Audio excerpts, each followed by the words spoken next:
তখন আল্লাহ পাকের ঘোষণাকারী ঘোষণা করবেন, ফায়ুনাদি মুনাদিম মিনাস সামাই আন সাদাকা আবদি, হে আমার ফেরেশতা সে সত্যবাদী, ফাআফরিশুহু মিনাল জান্নাহ, তোমরা তার কবরের মধ্যে জান্নাতি বিছানা বিছায়া দাও। তাহলে যদি দুনিয়াতে নেক কাজ করে, আল্লাহর হুকুম নবীর তরিকায় জীবন পরিচালনা করে, তাহলে কবর জগৎ সহজ হবে, কবরে শান্তি শুরু হয়ে যাবে। তারপর আল্লাহ পাকের ঘোষণাকারী ঘোষণা করবেন, ওয়া আলবিসুহু মিনাল জান্নাহ, হে আমার ফেরেশতা তার গায়ে সাদা মার্কিন কাপড়, এই কাপড় আর রাখতে দেব না, তার গায়ের সাদা মার্কিন কাপড় খুলে জান্নাতি পোশাক তোমরা তাকে পরাইয়া দাও। সুবহানাল্লাহ। দুনিয়ায় কষ্ট করলে কবর জগৎ থেকেই শান্তি শুরু হয়ে যাবে।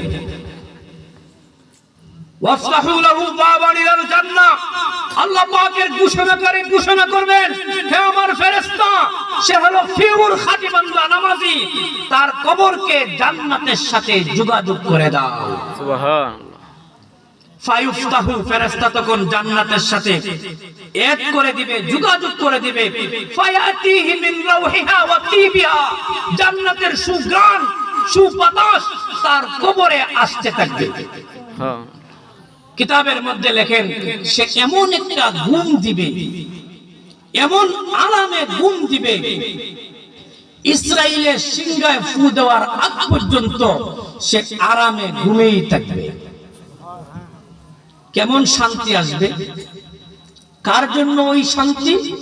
যারা দুনিয়ায় কষ্ট করে ইবাদত বندگی করে সামানা তৈয়ার করে কবরে যাইবে, তাদের জন্য এই শান্তি। প্রিয় হাজিরিন, কিন্তু যারা নামাজ পড়ে না, আল্লাহর হুকুম নবীর তরিকা মতে জীবন পরিচালনা করে না, তাদেরকে যখন কবরের মধ্যে রাখা হবে, ঠিক তেমনি ভাবে তাকেও এরকম ফাইজি লিসানিহি এরকম বসাবে। এই চিপা ছোট গভীর এই খবরে তাকে এরকম বসাবে। ফায়াকুলান লাহু মার রাব্বুকা, ফায়াকুলু